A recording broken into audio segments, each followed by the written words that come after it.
Avant de s'intéresser à tout ce qui est contextuel dans DGPad, on va s'intéresser à certaines fonctions cachées qui sont obtenues par clic long. Alors si on ne sait pas qu'il faut faire un clic long, c'est difficile de l'inventer, donc il faut connaître cet accès à certaines fonctions. Donc par ailleurs, attention, donc moi avec une Magic Mouse, j'ai une difficulté à faire des clics longs, donc je suis revenu ici à une souris plus ancienne ici qui me permet elle de faire le clic long. Et donc voilà ce qu'on obtient comme possibilité. Donc on a une liste ici d'options, donc on va un peu les passer en revue. Donc la première option c'est de créer un DGScript, on valide OK, et on obtient ici donc l'interface d'un DGScript. Cela étant, il y a un petit bug d'affichage que normalement il ne doit pas y avoir d'onglet de palette tortue pour l'instant associé au DGScript. Alors on va cliquer sur le bouton ici, donc de lancement du script, pour obtenir un affichage normal ici, donc pour régler le problème du petit bug qu'on a observé ici. Donc on obtient donc cette fois-ci donc deux onglets ici, donc un onglet programme. Donc ici on a un script qui sera lancé par le bouton et un onglet initialisation où là le script sera lancé à l'ouverture de la figure. Donc dans cet onglet, donc ici toutes les instructions que l'on mettra seront dynamiquement exécutées parce qu'elles sont exécutées à l'ouverture du script. Donc on va revenir plutôt ici à l'onglet programme. Donc dans ce cas-là, les instructions ne sont exécutées que quand on clique sur le bouton ici, dont on peut bien évidemment changer le nom. Voilà.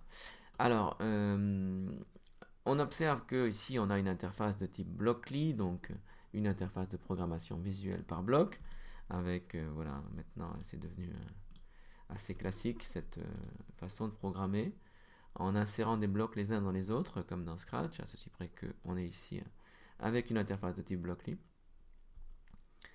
Alors on remarque que même dans l'onglet Programme, et c'est assez étonnant, on n'a pas de blocs ou donc d'instructions qui permettent de construire des objets géométriques. On peut uniquement modifier des objets déjà créés, comme on pourrait le faire dans une expression dont le code, lui, serait mis à jour dynamiquement, ce qui n'est pas le cas dans l'onglet Programme ici. Mais vous voyez qu'on pourrait s'attendre à la possibilité de créer des objets géométriques comme des points, etc., des segments. Et en fait, on n'a pas cette possibilité pour l'instant dans un DGScript. La seule façon dans DGPad de construire des objets, c'est de les construire via l'interface, sachant que, comme on le verra plus tard, c'est une interface, les outils sont un peu particuliers, et ça peut donc, voilà, donc on ouvrirait un petit débat par rapport à ça, sur l'efficacité de cette façon de construire les objets géométriques. Mais donc ici, très clairement, pour l'instant, il n'y a pas possibilité de construire les objets par script. On peut juste modifier des objets existants. Et donc pour pouvoir créer un script qui a un tant soit peu d'intérêt ici, on va donc créer préalablement ces objets. Autrement dit, on va laisser ce script de côté et on va le modifier. Et donc par exemple, on va créer une expression à laquelle on va donner la valeur de 3. Elle s'appelle E1. Et on va par exemple créer deux points, donc ici, et je vais les nommer. Donc le deuxième, je vais le nommer automatiquement B, et le premier, je vais aller modifier son nom pour l'appeler A et le faire afficher automatiquement. Voici. Alors, on va donc ici, par exemple, alors ça va être purement gratuit, créer un script qui modifie l'expression E1 et déplace le point A. Donc on revient ici en mode actif et dans l'onglet ici, donc on rouvre ici l'interface de script ici. Et donc on peut donc modifier, enfin, on n'a rien fait comme script pour l'instant, mais donc on va donc créer un script qui donc fixe l'expression, donc modifie l'expression E1. Donc on va fixer l'expression E1 à, par exemple pour l'instant c'est 3, on va mettre à 10. Et on va dire que, alors on va dupliquer ça, et cette fois-ci le point A, eh bien on va le positionner en 1, 2. Voilà. Donc voilà mon script qui n'est pas spécialement intéressant. Et donc on a la possibilité maintenant de lancer ce script Oui, ça c'est un bouton ici, hein, donc là c'est le titre du bouton, et là. Voilà. Et donc il m'a modifié l'expression E1 et il m'a placé le point A en 1,2 ici, comme on peut le vérifier, en faisant afficher le repère. Donc voici ce que c'est qu'un DGScript. Alors attention, on peut, pour l'instant, la seule façon de construire un DGScript, c'est par clic long. Et si on ne sait pas que le clic long existe dans DGPad, c'est difficile de construire un DGScript. Et voilà. Et donc par ailleurs, on a la limitation que les DGScripts ne permettent pas de construire des éléments géométriques. Donc voici pour le DGScript. Alors on va ici garder ça de côté. Alors refaisons un clic long. Alors je jongle entre deux souris et donc je reprends ma souris. Voilà. Alors ensuite on a la possibilité de créer une expression, mais donc ça donc on l'a déjà fait, mais bon voilà, hop, donc on a une expression, voilà, donc, comme j'ai construit E1, donc de la même façon je construis petit a. Ensuite on a la possibilité de créer une liste de points. Alors je vais créer une liste de points. Alors on voit que pour l'instant cette liste de points, et ça m'étonne pour ne rien vous cacher, on a juste l'expression, mais on n'a pas créé la liste de points elle-même, elle n'est pas affichée, à moins que je sois hors repère. Et bien si, elle est là, effectivement, là je la vois mieux maintenant. Voici, alors peut-être que j'ai validé uniquement les points. Bon, je suis un peu perturbé, voilà.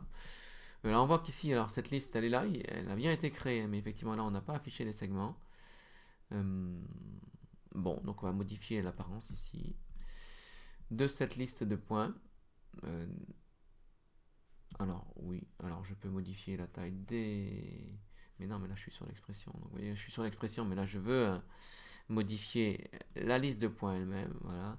Donc je vais faire afficher les segments ici. Et bon, l'opacité. Bon, ok, je ne sais pas afficher l'opacité, mais vous voyez qu'on a la possibilité ici d'afficher l'opacité. Donc on a créé ici une expression et la liste de points. Donc ça, sa matérialisation, si je puis dire. C'est quand même deux choses distinctes. Ici l'expression et ici ça va, sa manifestation sous forme d'un élément géométrique de l'EGPAD, qui est donc une liste de points. L'expression ici et la liste de points ici. Évidemment, elles sont l'une pilote l'autre. Hein. Donc l'expression ici pilote la liste de points qui s'affiche, qui est un élément géométrique de DGPad. Ensuite, on poursuit le passage en revue des différents éléments. Alors, clic long, sauf que vous voyez, je ne suis pas en mode actif, donc je passe en mode actif. Clic long, et on a la possibilité de créer... Ah oui, je comprends mieux, effectivement. Donc là, vous avez une liste de segments.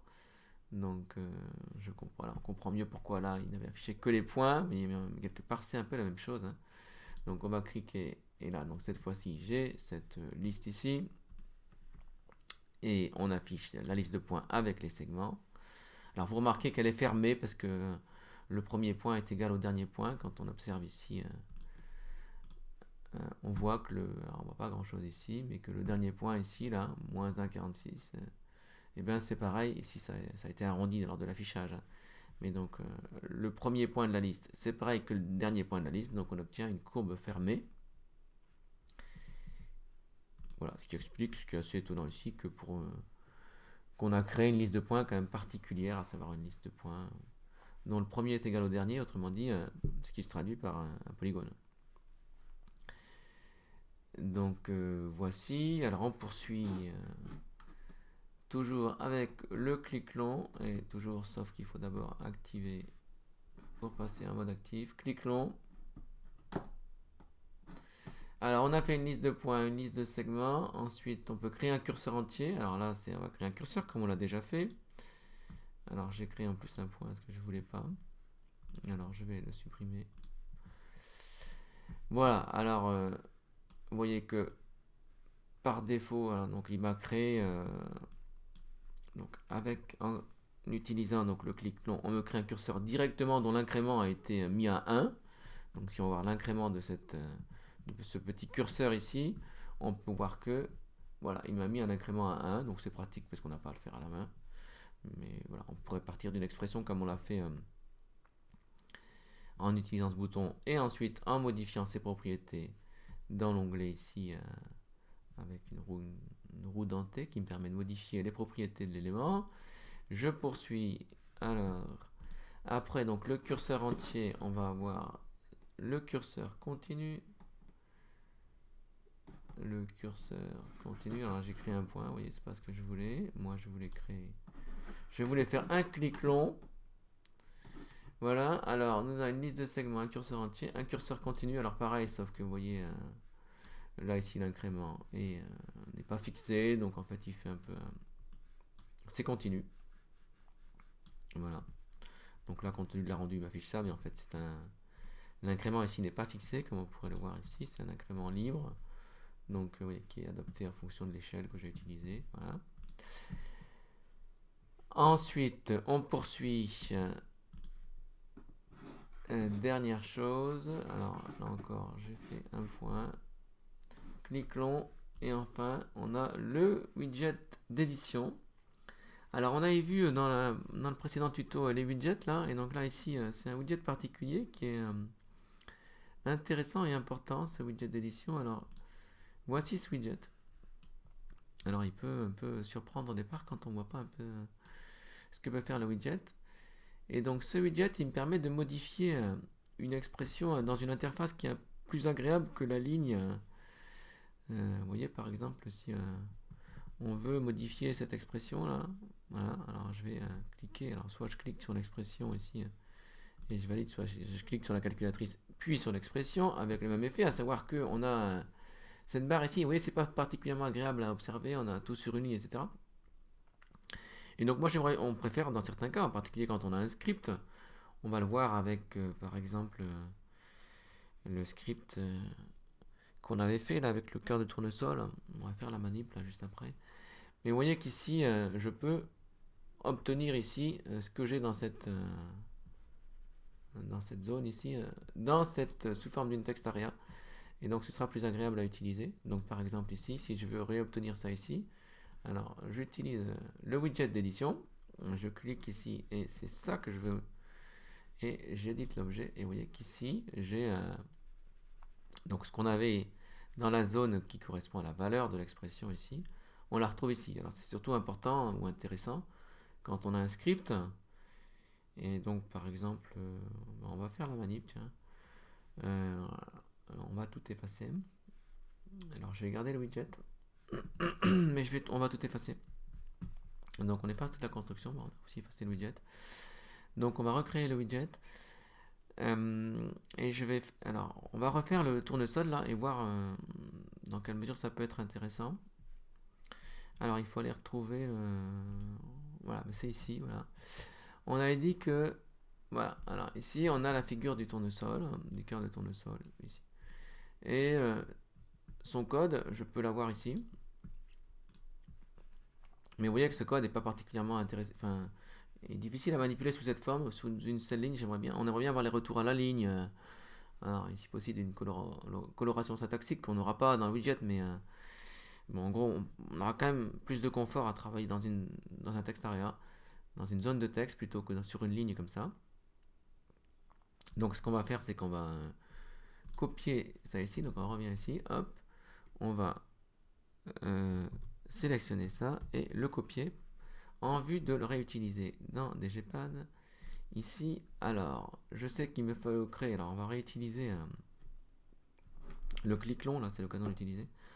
Donc on sait que pour l'angle c'est un curseur continu, donc on va créer par clic long.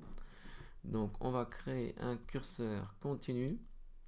Voilà, alors ce curseur continu on va l'appeler angle,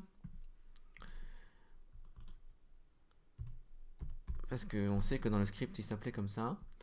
Et on va prendre des valeurs, alors je suis obligé d'aller ici, entre 130, on a dit que c'était 137,5 la valeur intéressante, on va faire entre 130 et 140.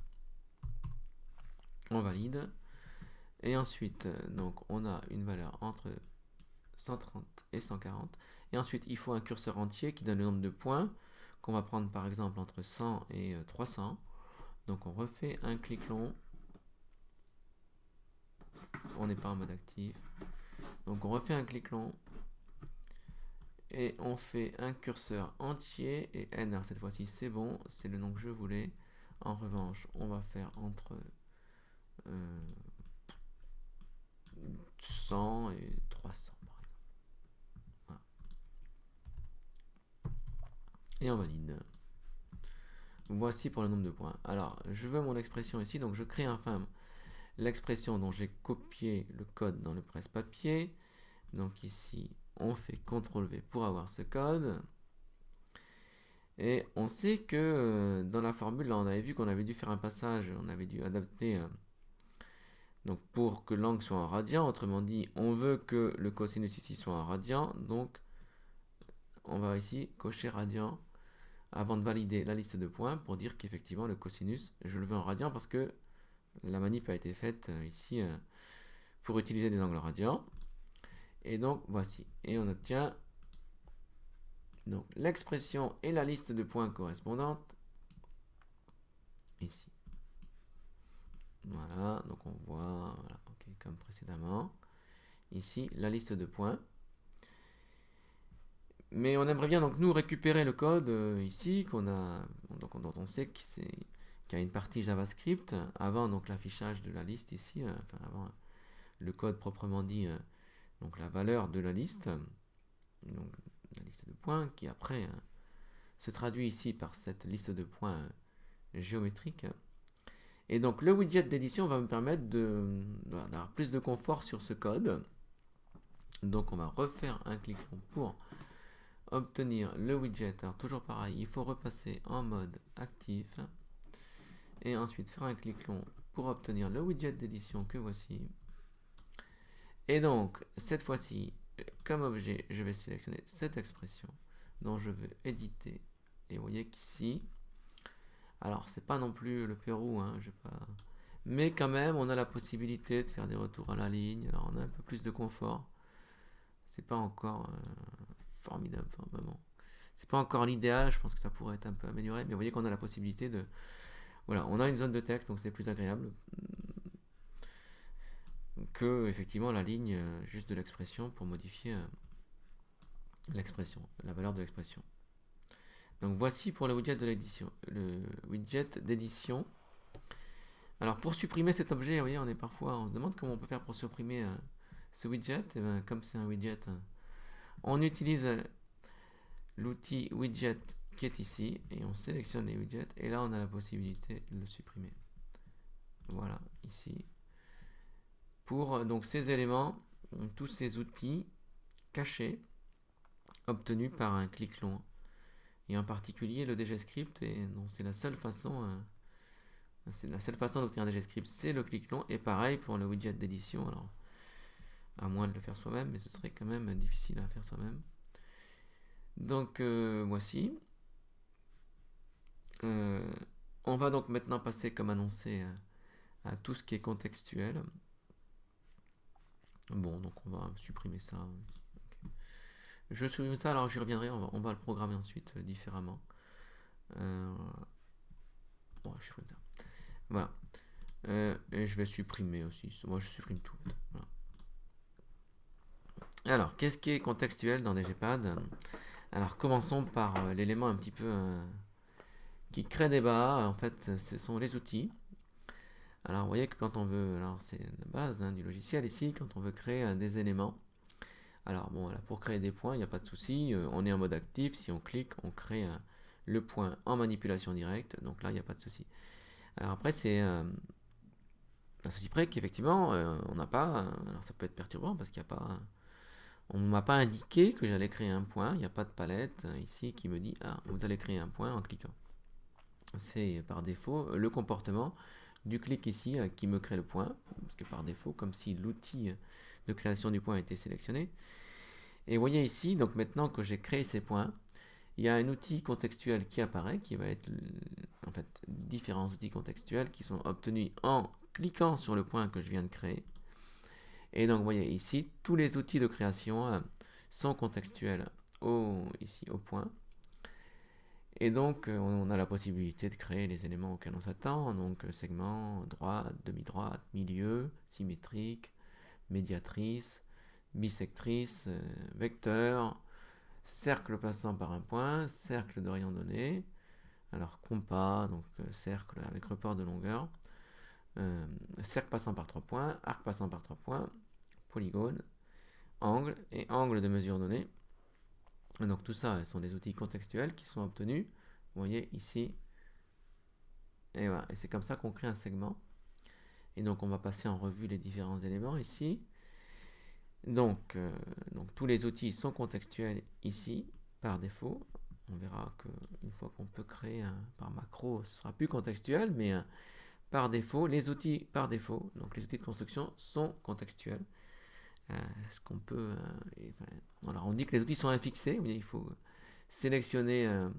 Donc pareil ensuite, si on veut un outil droite, et ben, il faut sélectionner. Donc c'est un outil associé au segment. Vous voyez, donc on sélectionne le segment. Donc on dit que les outils sont infixés, contrairement à tous les logiciels de géométrie habituels dans lesquels les outils sont préfixés, à savoir qu'il y a une palette d'outils qu'on peut sélectionner. Alors on peut aimer ou pas les outils infixés. Alors pour ma part, je ne vous cache pas que je ne suis pas fan du tout des outils infixés. Je trouve que les outils préfixés sont plus, à la fois plus ergonomiques, mais aussi plus conceptuellement, sont plus adaptés et plus cohérents ensuite avec les macros. Donc personnellement, je ne suis pas fan des outils infixés, mais bon, je vais quand même vous les présenter. Chacun se fera sa propre idée par rapport à ça.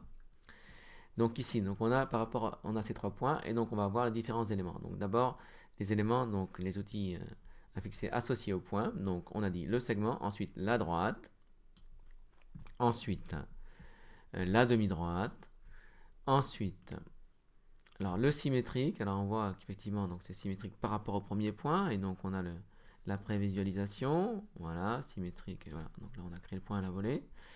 Ensuite on a la médiatrice, alors là encore, vous voyez, prévisualisation, c'est classique. Ensuite, on a la bisectrice. Alors, on voit la bisectrice ici. On a le premier point, deuxième point, troisième point. Alors, on voit effectivement le comportement qui est le comportement attendu de la bisectrice. Vous voyez, c'est la bisectrice de cet angle ici. Alors, c'est une bisectrice de tripoint, mais bon, effectivement, c'est une bisectrice ici d'angle. Elle est construite. Elle prend comme paramètre des points, mais c'est une bisectrice d'angle, bien entendu. Alors ensuite, l'outil vecteur, voilà. Ensuite, l'outil cercle passant par un point. Alors ensuite, l'outil cercle de rayon donné. Alors là, je vais m'attarder un peu plus. Alors bon, je vais tout effacer. Il y a pas trop de... Alors, je recrée quelques points. Alors, l'outil cercle de rayon donné, alors qui lui est peut-être un peu plus perturbant. Alors, vous voyez, parce qu'on fait ça, donc on obtient ce cercle. Sauf que là, j'ai pas vraiment contrôlé son rayon. Et j'ai pas, contrairement à Carmetal, l'affichage automatique de sa barre de propriété. C'est un petit défaut. Alors en fait, c'est voilà, donc faut le savoir quoi. Et donc il faut ensuite passer à la calculatrice, et ici on peut modifier ce rayon. Par exemple, prendre un rayon de, alors comme je suis ici sur ordinateur, voilà. Par exemple, un rayon de 3. Et il y aura même principe ici pour l'angle de mesure donné. Donc voilà, ça me permet de construire un cercle de rayon donné. Ensuite, voyons voir les derniers éléments. Alors on refait ici le mode actif. Alors l'outil compas, alors on reporte, alors pareil, donc vous voyez, ici on va fixer la longueur que je veux reporter. Donc voilà, et cette longueur, je peux la reporter par exemple, vous voyez, à partir de ce point. Et donc ça me permet comme ça un report de longueur. Donc parfois cet outil s'appelle l'outil compas. Donc on construit un cercle avec report de longueur. Ensuite, on a l'outil cercle passant par 3 points, bon, voilà, et l'outil arc passant par 3 points, bon, 1, 2, 3. Ensuite, on a l'outil polygone, voilà, 1, 2, 3. Et on revient sur le point si on veut fermer le polygone, ici. Et enfin, donc toujours pour les outils associés au point, alors l'outil angle. Alors on voit effectivement, alors vous voyez que les icônes sont assez parlantes sur ce qui est créé. On aurait presque pu le mettre plus en couleur ici. Donc le départ, donc les paramètres ici, c'est les objets qui sont en gris, et le résultat, c'est ce qui est en blanc ici. Donc Donc c'est tout à fait rigoureux ici et précis. On pourrait presque espérer que ce soit mis plus en couleur pour bien voir ce que fait l'outil. Donc ici l'outil angle, alors c'est... alors bon, je vais recommencer parce que là c'est pas très... Vous voyez, alors c'est pour afficher un angle. Bon, je vais tout effacer là, une fois de plus. Alors je vais créer les points. Et en fait, alors vous voyez, je vais créer les segments, même si en l'occurrence ils servent à rien. Parce que l'outil va s'appliquer à des points. Mais donc, si je veux afficher cet angle ici, eh bien, je clique ici, j'utilise l'outil angle, hop, et je vais chercher ce point. Et voilà. Et donc, ça me dit que cet angle, il fait 64,2 degrés. Et enfin, l'outil angle de mesure donnée. Donc, pareil, on va faire un point ici, on va faire un segment ici, et construire ici un angle de certaines mesures. Donc, par exemple, de 120 degrés. Donc on clique sur ce point, on prend l'outil angle de mesure donnée, et voilà. Et donc ici je vais faire à peu près voilà 120. Et sauf que si je veux pile 120, et ben on prend l'outil ici, la calculatrice, et on va modifier ici. Alors c'est pas, et on va mettre 120. Sauf que vous voyez que je suis en radian là, parce que j'ai fait la manip précédemment. Je vais repasser en degrés. Et voilà, et je valide. Et donc là, j'ai un angle de 120 degrés. Donc voici, alors ça, c'est les outils infixés associés au point. Donc maintenant, on pourrait faire ceux qui sont associés aux éléments linéaires. Alors, on sait que par exemple, un segment, c'est son support qui va être utilisé. Donc, par exemple, les perpendiculaires, les parallèles, etc. Donc cette fois-ci, alors on va faire plutôt par rapport à une droite, sachant que ce serait aussi obtenu par rapport à un segment, mais j'ai plutôt effectivement faire ici une droite. Donc je fais une droite ici, on fait une droite. Et donc les outils infixés à cette droite, on clique sur la droite, et vous voyez que vous avez la possibilité de créer une parallèle, une perpendiculaire, donc perpendiculaire passant par un point, de placer un point sur cette droite, de créer la perpendiculaire, donc vous voyez par exemple ici avec la prévisualisation, donc par exemple la perpendiculaire qui passe par ce point, ou alors ici de construire, alors on voit que c'est le point qui est ici, donc le symétrique par rapport à cette droite. On voit que les éléments en gris sont les éléments initiaux et l'élément final, c'est ce qui est ici en brillant ici. Et donc vous voyez que si je fais, alors j'ai loupé, voilà, il ne faut pas lâcher trop tôt. Et donc vous voyez qu'ici on a la prévisualisation, par exemple, on peut obtenir le symétrique de ce point par rapport à cette droite. Donc voilà pour les outils infixés qui sont obtenus voilà, donc contextuellement par rapport à un point ou par rapport à un objet linéaire, donc une droite ou un segment ici. Alors on voit aussi que pour le segment, on a aussi la possibilité d'avoir son milieu. Voilà. Alors petite, voilà. Pas besoin de passer par ici par les deux points. L'outil existe aussi comme milieu de bipoint. Là, on a effectivement l'outil milieu de segment. Et effectivement, je vous remonte pour l'outil point, on a l'outil milieu qui est ici. Voilà. Donc là, c'est milieu de bipoint, si on peut dire. Alors que l'outil qu'on vient d'utiliser, c'est le milieu de l'objet segment, donc le milieu de segment. Donc voici pour ces outils infixés. Alors voilà, avec lesquels j'ai, bon, vous avez dû le comprendre, quelques réticences. Je sais qu'Yves Martin, voilà, qui était, avait utilisé cette phrase qui m'avait un petit peu surpris, qui avait dit effectivement le courage, c'est de commencer. C'est une citation de Jean Kelevitch. À propos des outils infixés, bon, disons que je n'ai pas cette. Disons que je ne dirais pas ça, moi, en l'occurrence. Voilà. Mais bref, donc voilà, il y a cette possibilité de créer les différents outils. Donc c'est le premier et sans doute le plus important des outils contextuels de DGPad, à savoir les outils de création d'objets géométriques. Voilà, alors, et en particulier ceux qui sont associés au point, et on va revenir ici au point et aux expressions pour voir un autre outil contextuel ici. Alors, on va tout effacer. Et on va commencer plutôt par une expression, parce que tout commence par une expression dans DGPad, hein. Et on va s'intéresser à ce qui est contextuel, ici, à une expression. Alors, de même que les outils qui étaient contextuels, par exemple au point, associés au point, on va faire ici les outils qui sont, alors c'est pas vraiment des outils ou les fonctions qui sont associées à une expression. Alors on va créer une expression, et je lui donne la valeur 5. Voilà. Et donc cette expression ici, donc il y a des fonctions qui sont contextuelles à cette expression. Donc si on passe en mode actif et qu'on ici on clique sur cette expression, alors on a ici voilà, différentes possibilités, donc tout un panel de trucs contextuels, alors certains qu'on connaît déjà et d'autres pas. Alors d'abord ici, ça on le connaît, c'est la possibilité donc d'ouvrir la palette de propriétés. Voilà, bon. Ensuite, on revient en mode actif. On a la possibilité d'effacer l'expression, bon voilà, je vais pas le faire. Ici, on a la possibilité de la déplacer à distance, comme ça, directement. Voilà. Ensuite, on a la possibilité de l'ancrer. Donc par exemple, je peux ancrer l'expression à un point, je vais le faire, alors je vais l'ancrer ici. Et donc vous voyez, l'expression reste associée au point. Et donc si je déplace le point, eh ben, l'expression, elle suit le mouvement. Alors voilà, on va revenir sur l'expression, je vais la désancrer ici. Ensuite, j'ai la possibilité de la modifier en pareil, donc ça on le connaît déjà. On a ensuite ce bouton en forme de point d'interrogation, mais attention danger, c'est la chambre de barbe bleue de DGPad.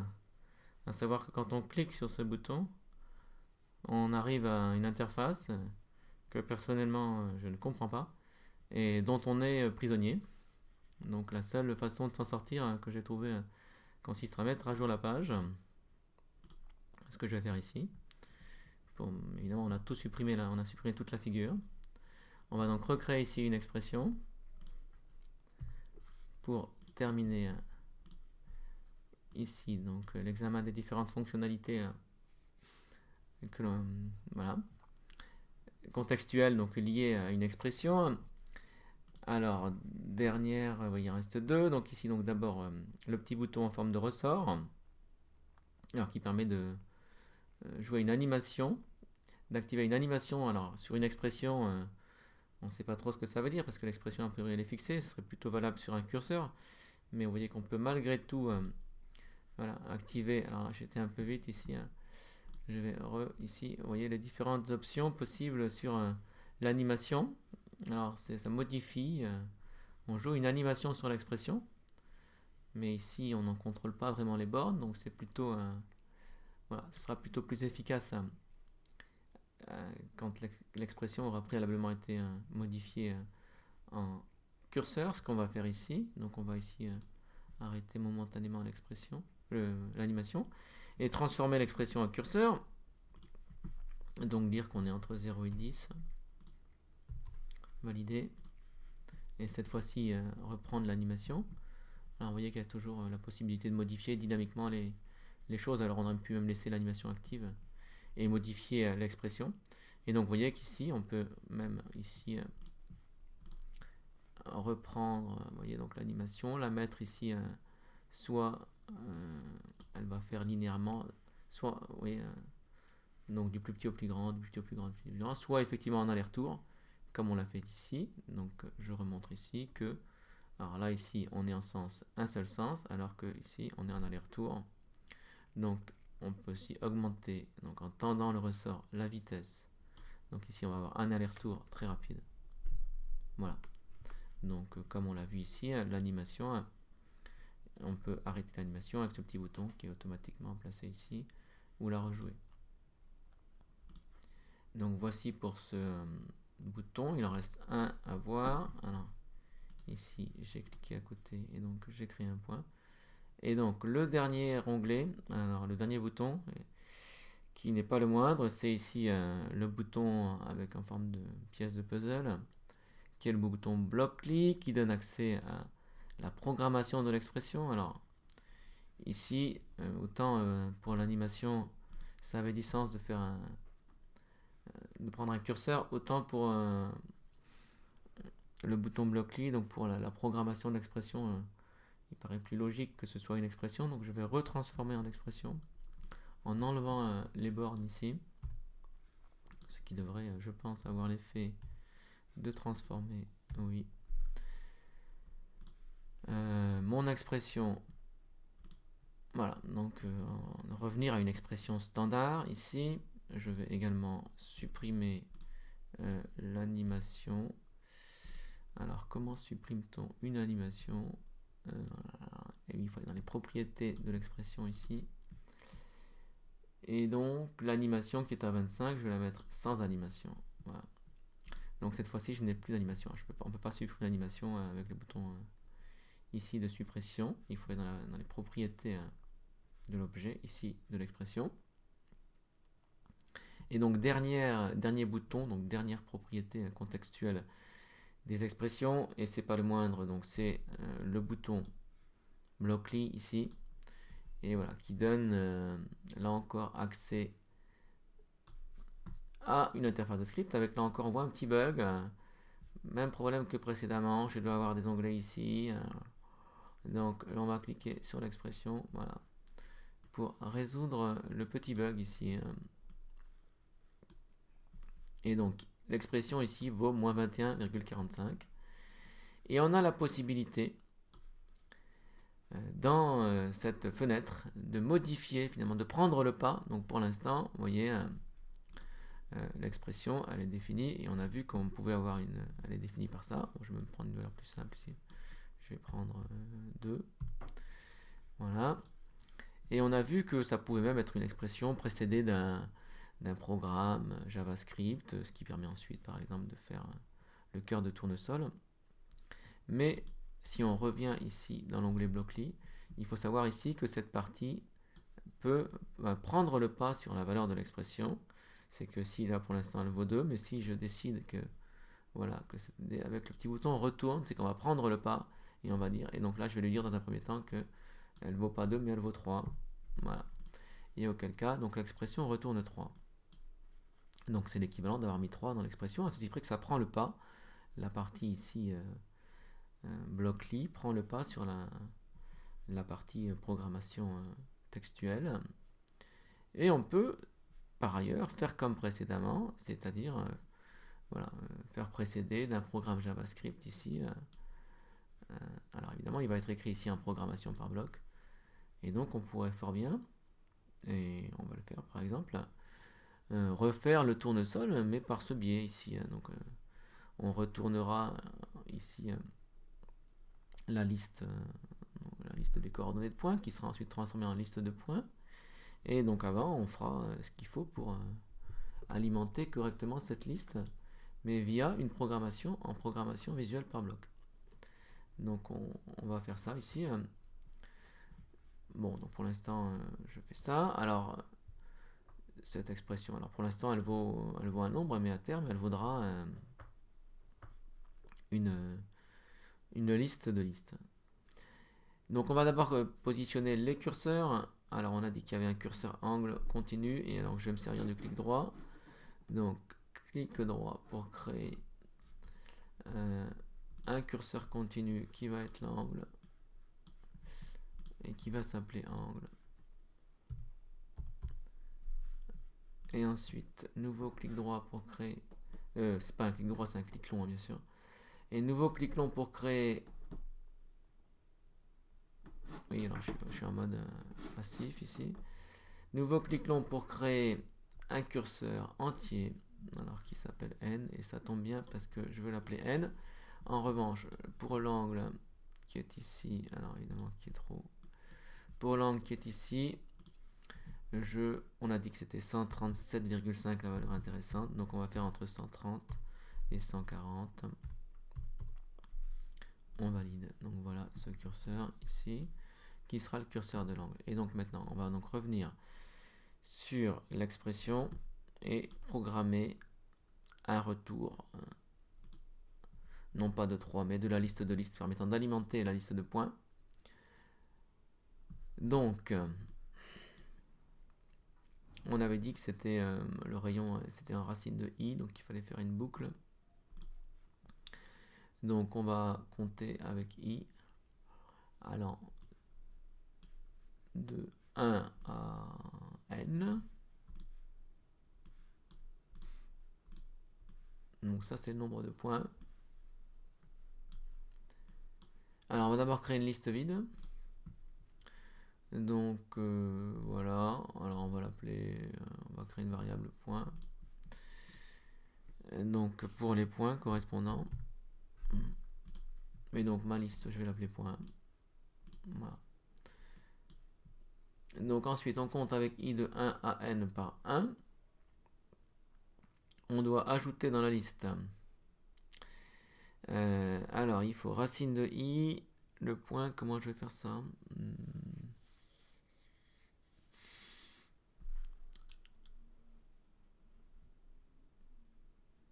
Allez, donc on va ajouter à la liste ici, rajouter à la fin de la liste point. Alors je vais prendre un peu d'espace ici. Alors qu'est-ce qu'on va rajouter? Donc c'est forcément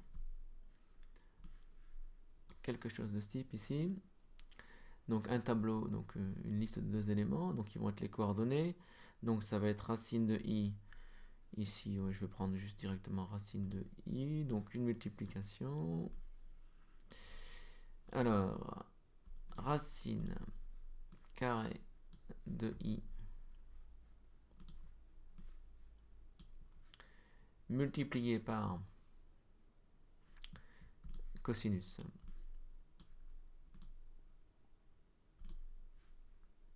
Et on a dit de i fois l'angle, donc on va faire l'angle ici, et on va faire la variable ici, on va la chercher ici. Voilà. Ok, je pense que c'est bon. Je duplique. Je mets ça là. Et donc ici, on va prendre sinus.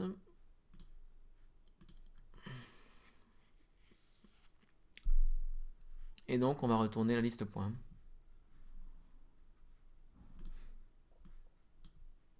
Voilà. Alors, vérifions déjà qu'au niveau du retour visuel, bon ben, ça a l'air à peu près correct, ça. Sauf que... pourquoi est-ce qu'il me fait toujours des zéros comme deuxième coordonnée?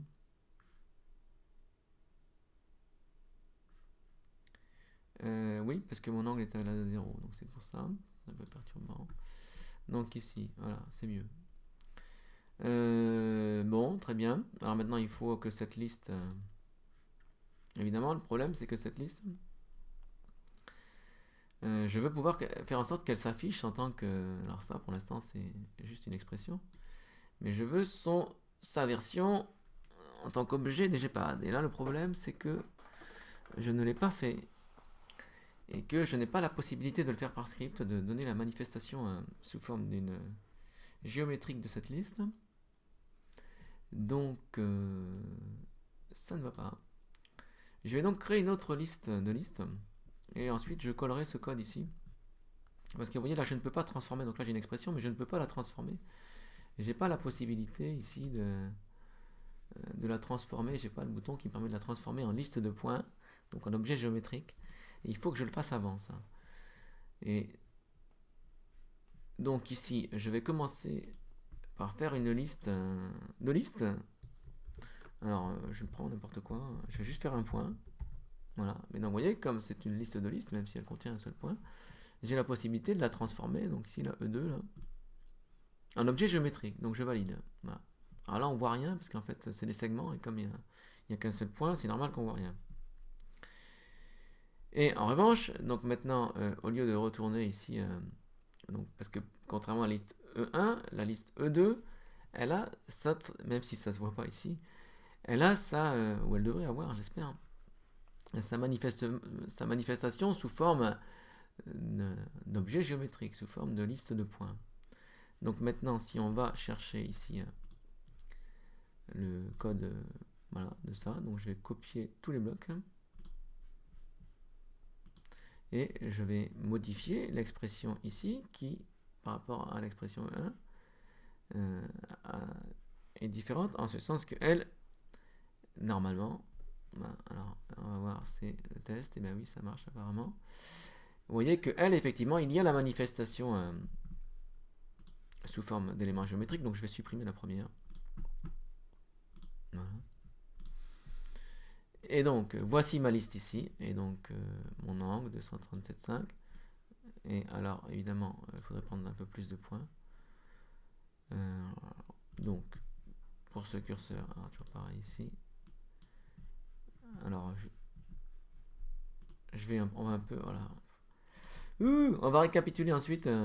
Voilà, alors je vais prendre entre 10 et 300. Je pourrais même aller plus loin, je pense, sans problème. Et j'ai pas des traits robustes pour ça. Et vous voyez qu'effectivement, ça me fait, alors, bon, j'ai pas mis de coefficient devant la racine, mais c'est pas un problème, on peut zoomer. Donc, ouais, tout ça ne pose aucune difficulté ici. Voilà, et donc on obtient la figure donc, du cœur de tournesol. Alors je vais remontrer le code parce que j'espère que j'ai été clair là. Dans la manipulation que j'ai faite.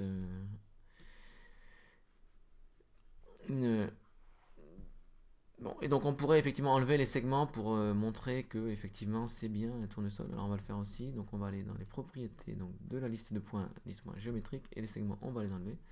Et voilà, et on voit ici voilà, le cœur de tournesol plus traditionnel ici. Bon, je remets les segments.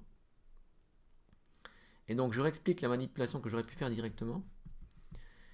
C'est qu'en fait on crée d'abord une liste, mais en s'assurant qu'elle a une manifestation.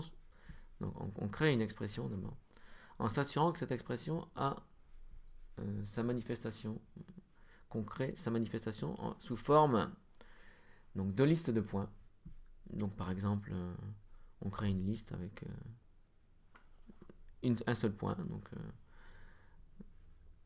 on crée une liste de voilà, on crée une liste de listes, vous voyez comme je l'ai fait, et ensuite on prend le pas, donc la partie on demande à Blockly de prendre le pas, c'est qu'effectivement au lieu de maintenant qu'on sait que la liste a une manifestation sous forme de liste de points, donc la liste en tant qu'expression ou l'expression qui renvoie une liste, on sait qu'elle a une manifestation sous forme de liste de points, on modifie le code de l'expression, ce qui fait que ça modifie en même temps parce que la liste de points qui est pilotée par l'expression. J'espère que c'est clair. Voilà. Donc on obtient la même chose que ce qu'on a obtenu précédemment dans le code de l'expression, ici en programmation visuelle par bloc avec Blockly. Donc voici pour les expressions. Et voilà. On va marquer une pause ensuite pour les points.